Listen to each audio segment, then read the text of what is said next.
¿Y por qué la corrupción debe ser parada? Debe de ser parada porque nos hace la vida miserable. La corrupción no es solo un tema moral, nos hace la vida complicada.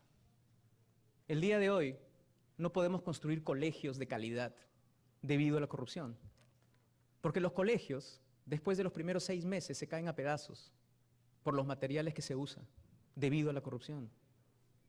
Debido a la corrupción, la delincuencia y el crimen están en todos lados, porque malos elementos de la policía, fiscales, jueces, están involucrados en mafias.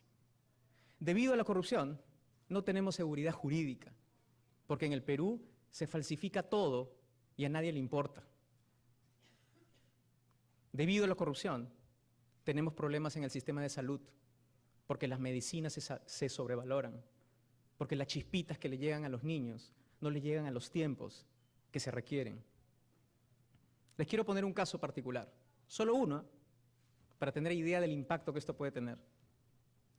A fines del año pasado, la Contraloría identificó en el proyecto del gasoducto del sur irregularidades por 136 millones de dólares.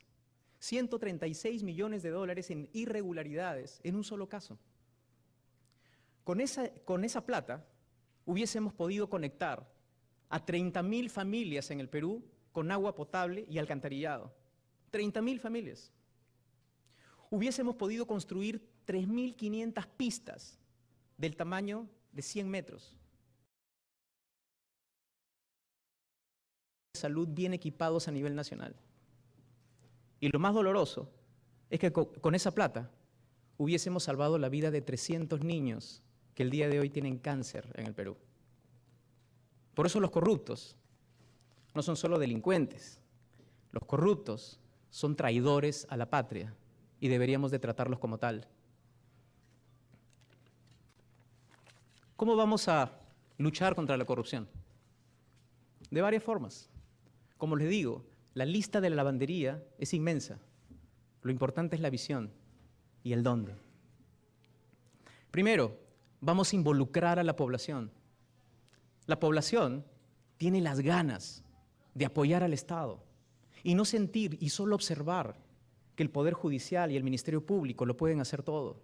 Y por esa razón vamos a crear un sistema de recompensas.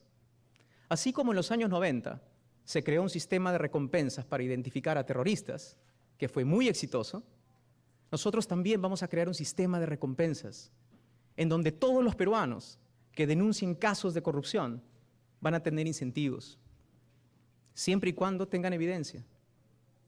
Tenemos que empoderar a la gente para que nos apoye, para que trabajemos juntos contra la corrupción.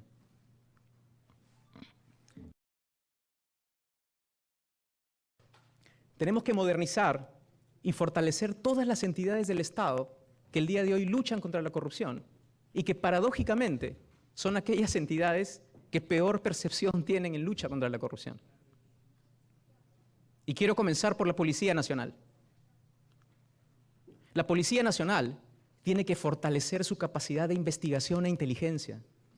A través de la investigación y la inteligencia vamos a poder dar un golpe muy duro a la corrupción. Yo les quiero recordar un caso muy emblemático, que es el caso Villacoca, del año 1985. En ese caso cayeron jueces, fiscales, empresarios, miembros de las Fuerzas Armadas, inclusive gente de la sociedad civil que nadie podía pensarlo. Y cayeron porque 200 personas, 200 efectivos de la Policía Nacional, que en ese momento se llamaba la PIP, lograron desbaratar esta red, este crimen organizado. En esa época, en 1985, habían 15.000 efectivos haciendo investigación. ¿Saben cuántos tenemos el día de hoy? Solo 4.000. Hemos pasado de 15.000 a 4.000. Y ustedes se preguntarán, ¿y por qué eso ocurre en el Perú? Yo les voy a dar la respuesta. Eso ocurre porque al sistema no le conviene fortalecer la investigación de la Policía Nacional. Porque los primeros que van a caer son algunos de ellos, como pasó el 85. Nosotros vamos a fortalecer a la Policía Nacional y vamos a hacer lo que era y más. Más allá de la Policía Nacional, tenemos que promover cambios normativos en el Ministerio Público. Y son muchos, pero les voy a mencionar uno: la independencia de los fiscales. Lo que ocurre hoy día en el Perú es que cuando un fiscal recibe un caso, por arte de magia, al día siguiente lo removieron del puesto, por razones que nadie puede explicar. Nosotros tenemos que darle autonomía a los fiscales para que no sean manipulados y para que no reciban órdenes superiores. En el Poder Judicial vamos a promover también cambios normativos importantes. Uno de ellos, quizás el más importante, es cómo seleccionamos a nuestros jueces. El Consejo Nacional de la Magistratura es el equivalente en una empresa como el Departamento de Recursos Humanos, el que selecciona a los trabajadores. Si el Departamento de Recursos Humanos de una empresa no funciona bien, ¿qué tipo de trabajadores va a tener esa empresa? El Poder Judicial es igual. El Consejo Nacional de la Magistratura tiene ese deber. Y la pregunta es, ¿tiene a los miembros adecuados? Yo no lo creo. Tenemos que cambiar el proceso de selección. Y en ese sentido, nos vamos a adecuar y vamos a escuchar las propuestas de transparencia para poder mejorar la credibilidad y la representatividad de los miembros del Consejo Nacional de la Magistratura. Dentro del Poder Judicial, sin embargo, hay otro elemento fundamental, que es el control interno. ¿Cómo controlamos a los jueces que actúan mal? Que finalmente es lo que genera esta insatisfacción en la población. Hay una oficina que se llama la OCMA. Yo soy economista y les digo que todo este tiempo ha sido bien complicado ponerme al día con todos los nombres y las nomenclaturas, pero entiendo el concepto y la visión, y eso es lo importante.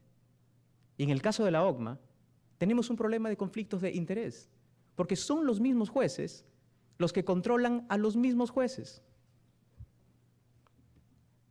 Lo que vamos a hacer es vamos a transferir las responsabilidades de la OCMA a la nueva CNM. Y para que dentro de este cuerpo de gente con más credibilidad, con más representatividad, podamos elegir mejores jueces y fiscales. Y esto lo vamos a hacer promoviendo cambios normativos en coordinación con los otros poderes del Estado. Dentro del Poder Judicial, si no enfrentamos otro gran problema, que es la carga administrativa, no vamos a poder implementar estos cambios. El día de hoy, el Poder Judicial trabaja en un mundo que ya no existe y no hace uso de las tecnologías que disponemos para poder luchar contra la corrupción. Y les voy a nombrar un caso. Nosotros vamos a promover la expansión y la implementación de los expedientes digitales. El expediente digital va a incorporar todas las audiencias, orales, escritas, los documentos, todo en formato digital. Y así vamos a simplificar los tiempos. Pero los tiempos de productividad del sistema, no solo eso, los tiempos en los que se procesa a los corruptos también. Y eso es fundamental. Y el expediente digital, no solo pensamos implementarlo y expandirlo dentro del Poder Judicial, sino en toda la cadena del delito, que va desde la Policía Nacional, el Ministerio Público, el Poder Judicial y hasta el INPE. Y tener un expediente en toda esa cadena. Una entidad fundamental en la lucha contra la corrupción, asumiendo que buena parte de la corrupción viene de las licitaciones de las obras públicas, es la Contraloría. Y la Contraloría requiere más que ajustes pequeños, un cambio de enfoque radical. Un cambio de enfoque radical. ¿Y eso qué significa? Pasar de la política reactiva a la política preventiva. La Contraloría el día de hoy es como el médico forense, el que examina por qué se murió y cómo se murió. Y ahora lo que necesitamos es una Contraloría que se convierta en un médico que comience a tratar al paciente cuando todavía está vivo. Ese cambio de enfoque significa transferir los funcionarios de la Contraloría de hacer auditorías a posteriori a que sean parte de los equipos que hacen las licitaciones. y que participan del diseño. ¿Y eso cómo nos va a beneficiar como peruanos? De muchas formas. En primer lugar, va a reducir los tiempos. Segundo, va a hacer que los funcionarios honestos firmen con tranquilidad, que es lo que hoy día no tenemos. Hoy día tenemos funcionarios que tienen temor porque no están protegidos.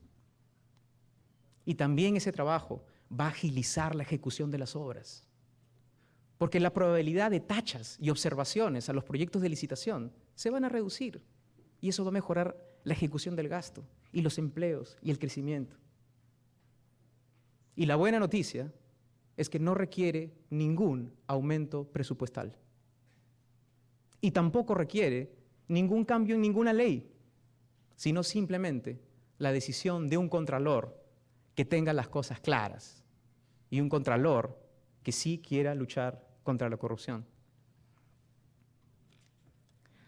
Nada de esto, sin embargo,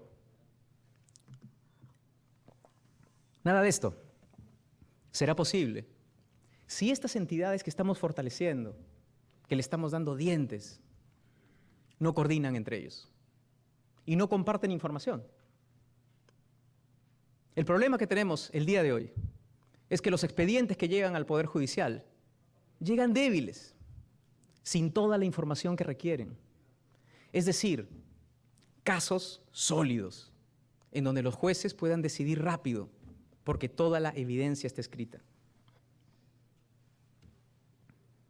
Lo que vamos a hacer nosotros es vamos a promover el intercambio de información entre la SBS, la SUNAT, la SUNARP, Migraciones, la Policía Nacional y la Contraloría de toda la información que tengan. Y así no nos vamos a pasar la vida generando casos importantes y sólidos. Y vamos a promover la creación de protocolos y metodologías para que puedan compartir esta información. En tercer lugar, como parte de la visión de la lucha contra la corrupción, es que el sistema tiene que utilizar mecanismos de mercado modernos que el día de hoy existen en el mundo y que nos pueden ayudar a luchar contra la corrupción. Uno de ellos es el fideicomiso. Parte de la corrupción no solo viene del gobierno nacional, sino también de los gobiernos regionales, provinciales y locales. Y la corrupción no solo viene por el diezmo, sino también viene por la verificación de la obra. Si utilizamos fideicomisos privados, vamos a elevar la transparencia, vamos a agilizar los tiempos en que los programas, en que los proyectos de inversión pública se ejecutan. Vamos también a hacer que la calidad de las obras mejore. Vamos a promover el uso de fideicomisos para reducir la corrupción en los gobiernos regionales. Peruanos y peruanas, yo a lo largo de estos últimos tiempos he escuchado varias veces que el presidente de la República no puede liderar la lucha contra la corrupción porque en el Perú existe el equilibrio de poderes. Y a mí me parece que el equilibrio de poderes es muy beneficioso para la democracia, para el Perú. Pero no es cierto que el presidente de la República no pueda liderar la lucha contra la corrupción. Y yo quiero recordarles algo. El presidente de la República es el que nomina al Contralor ante el Congreso. El presidente de la República es el que designa a los procuradores. La SUNAT y la SUNARP están subordinadas al presidente de la República. El presidente de la República tiene la capacidad de liderar alianzas estratégicas por el bien de la nación, con la superintendencia, con el Ministerio Público. Así que no me digan que el presidente no puede liderar la lucha contra la corrupción, porque sí se puede. El Perú no es el único caso en el mundo que tiene corrupción. Yo quiero que observen el mundo. Los peruanos, a veces tengo la sensación que nos miramos solo a nosotros y no miramos el mundo. Miren casos como Georgia. Miren casos como el caso de Colombia y otros países en el mundo que han logrado reducir la corrupción. ¿Con decisiones técnicas? Sin duda. Pero lo más importante es con decisiones políticas, con las ganas y la convicción. Ningún gobierno que en el pasado no haya luchado contra la corrupción, no lo hará ahora. Ninguno, porque sería un suicidio y no van a cometer suicidio. Solo con integridad, solo con independencia, cuando no le debes nada a nadie. Y con vocación se va a luchar contra la corrupción. Todos por el Perú y mi candidatura representan la convicción y las ganas de muchísimos peruanos, de millones de peruanos, que no solo están cansados, sino que ahora quieren ser parte de la lucha contra la corrupción en el Perú. Y en cada lugar que voy, Arequipa, Piura, Cusco, Puno, Loreto, Ucayali, Ancash, Lima, Ica, Tacna, Tumbes, siento que los peruanos están listos y quieren ser parte de la lucha contra la corrupción. Yo quiero dejarlos diciéndoles que nos merecemos un mejor país. Nos merecemos un país más decente. Nos merecemos un país en donde los presidentes no terminen con 3, 4, 5 casas. Necesitamos un país en donde los congresistas, que no tenían un centavo antes de entrar al Congreso, terminen siendo dueños de restaurantes y hoteles en provincias. Necesitamos presidentes que salgan con lo mismo que tenían o con menos de lo que tenían. Yo soy peruano y paro a los corruptos. Muchísimas gracias. Bien, vamos de inmediato a dar la palabra a los miembros del panel.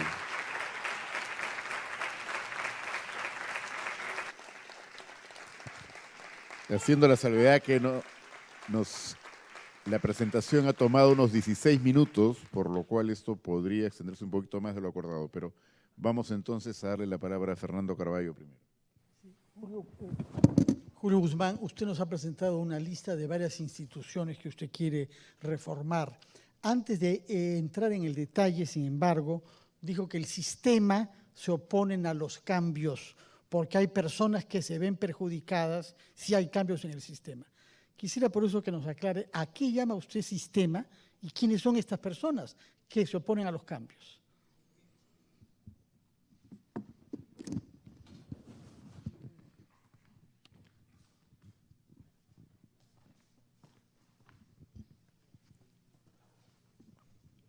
Hay muchas entidades y decisiones en el proceso de, por ejemplo, construir una Policía Nacional con investigación. Y estos intereses vienen de todos lados y los vemos todo el tiempo.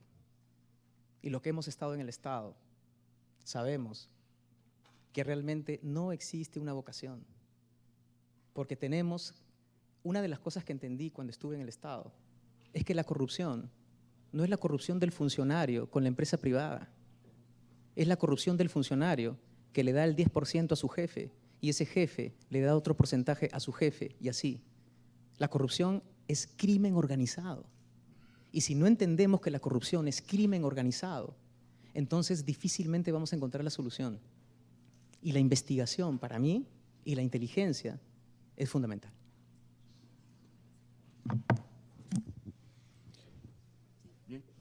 Pasamos entonces a la pregunta de Mayén Ugarte. Extraño ver en el plan algunos planteamientos sobre qué hacer con la mediana y gran corrupción asociada a el otorgamiento de permisos y derechos del Estado. Por ejemplo, tala ilegal, minería ilegal, ¿no? O legal pero conseguir ilegalmente, digamos, los permisos. En estos casos generalmente se habla de simplificación, pero eso no basta, porque este tipo de procesos requieren de una evaluación previa, efectivamente, y no se puede aplicar cosas como como el silencio administrativo positivo. ¿Cuál sería su planteamiento para atender o para tratar de erradicar este tipo de corrupción? Te voy a mencionar uno que me parece fundamental, que es el monitoreo y el seguimiento. Las entidades del Estado, como usted sabe, son entidades que no cuentan con el presupuesto ni los cuadros técnicos para poder hacer la fiscalización. Y ahora en mi mente han aparecido 3 entidades, por ejemplo, que tienen que ver con eso y no tienen los dientes. Entonces, no es solo el tema normativo, sino también la capacidad institucional del Estado para hacerlo. Gracias, y le correspondería el turno a Luis Salazar. Hablando justamente del tema del punto de vista del sector privado, segundo, muchas veces hemos conversado de corrupción a nivel de hacer empresas. Hay 2 temas que han mencionado. Uno que es corrupción es crimen organizado, en el cual estamos totalmente de acuerdo. Y hay uno que nos preocupa, que es uno que varias veces se ha hablado, que es el de dotar de dientes a las instituciones. Y voy a mencionar uno que he mencionado a través de los diferentes candidatos que se han presentado, que es, por ejemplo, a la SUNAT, a la SUNAFIL, a CENEPRED, Indecopi, se le ha dotado de más dientes. Pero al dotarle de esos dientes, se ha creado un sistema que ha complicado tremendamente a las empresas y está siendo muy difícil el poder hacer negocios en el Perú. ¿Cómo evitar, a la hora de darle los dientes a estas instituciones, que no se conviertan en el problema que hoy se han convertido las instituciones que acabo de mencionar? Yo quiero nombrarte solo un caso, que es la SUNAT. Yo creo que esos dientes que se le ha dado a la SUNAT, por un lado, tienen que venir de la mano con un nuevo enfoque. La SUNAT no ha sufrido una gran transformación desde inicios de los 90. Tiene un enfoque más o menos parecido, que es el enfoque que se concentra en la recaudación como fin último, cuando el objetivo de las entidades recaudadoras es generar valor. Y cuando una economía crece como la del Perú, necesitas una SUNAT que acompañe a la empresa, que le facilite la vida. Una de las cosas importantes que vamos a hacer nosotros son algunos cambios dentro de la SUNAT de incentivos que hay dentro de la organización que son contraproducentes, como por ejemplo el sacar más impuestos de las empresas por multas que ya son las que pagan, cuando el incentivo debería ser de los funcionarios que consigan bonos de productividad por las empresas que no pagan impuestos y que deberían de formalizarse. Entonces, el darle dientes tiene que ir de la mano con un nuevo enfoque, que es la de la zanahoria y el garrote, que los que estudiamos política pública lo entendemos bien. Tenemos que generar el incentivo y la regulación. Pero cuando solo tienes la regulación y caes con el garrote, entonces no funciona, que es lo que usted está mencionando. Bien, la intervención de Eduardo Arrián, gracias. En la presentación y en la forma de presentar el plan de gobierno y las discusiones públicas se hace mucho énfasis en lo técnico, en alianzas, en la gente, pero yo extraño un poco más de hablar de política. Más bien cuando se habla de política es para hablar de los dinosaurios como algo malo, negativo, ¿no? Pero yo tengo varios dinosaurios que me caen muy bien y que son políticos de larga data. Si es un tema de tiempo en el sistema, el general Mora para mí es uno de mis dinosaurios favoritos, ¿no? Se ha peleado con las universidades de pésima calidad y ha pasado una reforma con trucos, usos del político que sabe. ¿Cómo Julio Guzmán nos garantiza que él puede tener ese tipo de maniobra política también? Un partido nuevo, con cuadros nuevos, que tal vez no tiene ese conocimiento de la cancha que permite pasar este tipo de reformas que has mencionado. En primer lugar, quiero precisar el concepto de dinosaurio. El dinosaurio no es la persona que tiene 30 o 40 años en política. El dinosaurio no es la persona que tiene 60, 70 u 80 años. El dinosaurio no es un estado biológico, es un estado mental. Hay personas que tienen 30 años y son pterodáctilos. Y eso quiero dejarlo bien en claro. Yo pongo el gorro y el que se lo chante es su problema. Para mí, dinosaurio es una persona que no ha logrado entender que para que el país dé el salto al desarrollo se necesita más que el crecimiento económico. que para que el Perú dé el salto necesitamos invertir en nuestros talentos. Los economistas decimos que los países progresan no porque acumulan inversión, sino porque acumulan talento. La inversión va donde está el talento. Para mí, dinosaurio es una persona que vive en un mundo que ya no existe, que no usa las tecnologías, las oportunidades que da el mundo de hoy.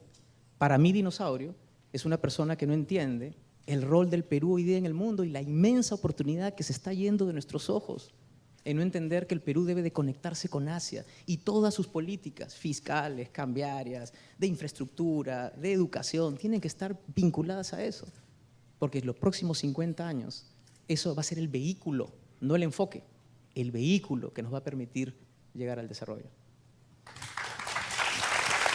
Bien, sabemos que estamos con el tiempo justo, pero también parece que sería mejor ampliar un poquito la presentación y darle la oportunidad de unas repreguntas a nuestros panelistas.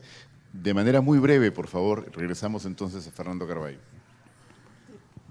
Quiero formularle una pregunta sin ningún ánimo hostil, tal como ha sido interpretada antes. Si no fuera elegido usted, ¿cuál podría ser, digamos, como hipótesis? ¿No es cierto? No es un deseo ni una predicción, pero ¿cuál sería, cómo ve su rol eventual si no fuera elegido presidente? A ver, el 2021 no vamos a postular porque no hay reelección.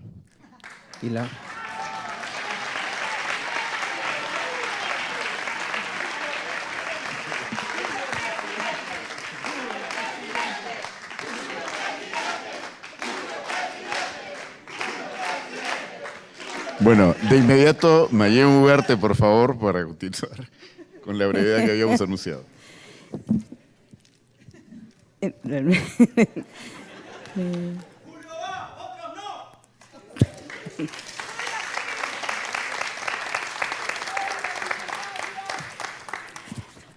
¿Cómo atraemos talento? ¿Cómo atraemos talento al Estado, al Poder Judicial, a la Contraloría? ¿Qué va a hacer para atraer talento? Hay medidas de corto y de más mediano plazo. Las de mediano plazo es que tenemos que tener continuidad en la reforma educativa que ya comenzó. Y ahí ni yo ni el partido va a ser mezquino. Y las presiones que uno tiene para decir que este gobierno hizo mal esto, lo otro, son tremendas todos los días en los medios de comunicación. Y yo trato de esquivarlas cada vez que puedo. Porque decir que la reforma no ha comenzado es una mentira. La reforma ya comenzó. Y lo que nosotros vamos a hacer es fortalecerla y continuarla. Y vamos a fortalecerla con casos muy concretos, como por ejemplo concentrarnos en la niñez. Las capacidades cognitivas comienzan ahí, de 0 a 5. Y si uno agarra el presupuesto de educación y lo divide entre educación inicial, primaria y secundaria y superior, el tercer lugar lo tiene la niñez, cuando debería ser lo contrario, como en los países desarrollados. Invertir en educación significa comenzar a generar una nueva generación de peruanos que en los próximos 20 años sean los que finalmente nos lleven al progreso. Pero eso es una visión de mediano plazo. En el corto plazo, yo he identificado 2 variables cuando he sido funcionario del Estado. Uno es confianza. El funcionario, el técnico, el buen técnico, quiere estar en el Estado porque gana credenciales, porque se siente orgulloso de estar en el Estado. No quiere involucrarse con un liderazgo en el cual no cree. No quiere involucrarse con una visión que no comparte. El técnico peruano no es una escasez. Usted ha estudiado en los Estados Unidos. Usted ha trabajado en los Estados Unidos. ¿Cuántos peruanos hemos conocido que son brillantes en el BID, en el Banco Mundial, en el Fondo Monetario Internacional, por nombrar solo 3 lugares y en una sola ciudad? Muchas de esas personas estarían dispuestas a venir a trabajar al Estado si les damos una visión, si les damos un plan, si los hacemos sentir orgullosos que pueden venir al Perú para contribuir. Y la segunda son los sueldos. Cuando yo pasé de Washington a venir al Perú, mi sueldo terminó siendo la tercera parte de lo que ganaba. Y eso, independientemente del amor que uno tenga por la patria, es un incentivo que es importante. Y eso tenemos que mejorarlo. Y tenemos que decirle a todos los populistas que dicen de que elevarle los sueldos a los funcionarios de altísima categoría es un error, no, Eso va a beneficiar al Perú porque necesitamos hacer gestión de calidad. Y esa gestión tiene que estar amarrada a una reforma del servicio civil, en la SUNAT, que no existe, en el Estado, que no existe. De esa forma, estoy seguro que vamos a traer talento al Estado. Gracias. Enseguida, Luis Salazar. Yo tengo un comentario ahí. Coincido plenamente con el tema de los funcionarios con miedo. Lo hemos vivido muchas veces. Y también dentro de ese miedo ha habido una especie de psicosis de acercarse al sector privado, escuchar al sector privado para tratar de combatir o cambiar normas que están propiciando corrupción, entre otras. ¿Cuál es el rol que piensan que pueda tener el sector privado en un posible gobierno de ustedes? Creo que una de las grandes facultades del ser humano es escuchar. Y una vez algún pastor me dijo de que esa era una de las razones por las cuales nos habían dado 2 orejas y solo una boca. Y creo que eso es fundamental. El día en que el presidente de la República sea una persona solitaria, ese día el Perú se quedó sin visión y sin plan. Porque la única forma es escuchar. Pero ojo, no solo escuchar a los empresarios, sino también a los sindicatos y también a las comunidades y los pequeños productores, pero escucharlos a todos. Yo creo que ese diálogo, esas puertas abiertas, esa capacidad de conversar, esa capacidad de intercambiar información que en el sector privado abunda y que en el Estado no hay. ¿Dónde están las oportunidades? ¿En dónde tenemos que estar? ¿En dónde tenemos que entrar? Igual con los trabajadores. Es algo que en mi gobierno va a ser la pauta general. Y solo voy a dar una razón para eso. Mi personalidad. Yo soy una persona que toda la vida he tenido que transar, he tenido que dialogar, he tenido que conversar. Por mi familia. Vengo de una familia de 12 hermanos. Y yo era el número 11. Entonces, no conversar era un suicidio. Bien. Nos anuncian que ya tiene que despedirse el candidato, pero la última, Eduardo, y cerramos ahí. ¿Qué cambiaría en el enfoque de la Contraloría, de la cual justamente nos estaba hablando? ¿Qué cree que es equivocado en la forma como vienen haciendo las cosas? Hay un par de cosas, como lo mencioné. Es que la Contraloría revisa las irregularidades una vez que las licitaciones ya se han entregado. Con lo cual es una evaluación ex post. Cuando nos ahorraríamos un montón de tiempo y plata si los funcionarios fueran parte de los equipos que diseñan estos procesos. Un tema importante, por ejemplo, un ajuste particular en la Contraloría, es el tipo de auditorías que hacen. Hay auditorías financieras y también hay auditorías de desempeño. Las financieras te dicen los montos involucrados, pero el de desempeño te dice si efectivamente la obra que se construyó tuvo el impacto que se supone debía de tener. Y ese es ahí también donde la Contraloría tiene que poner más énfasis. Bien, muchísimas gracias y despedimos y damos las gracias por habernos presentado el programa. Muchas gracias. Igualmente.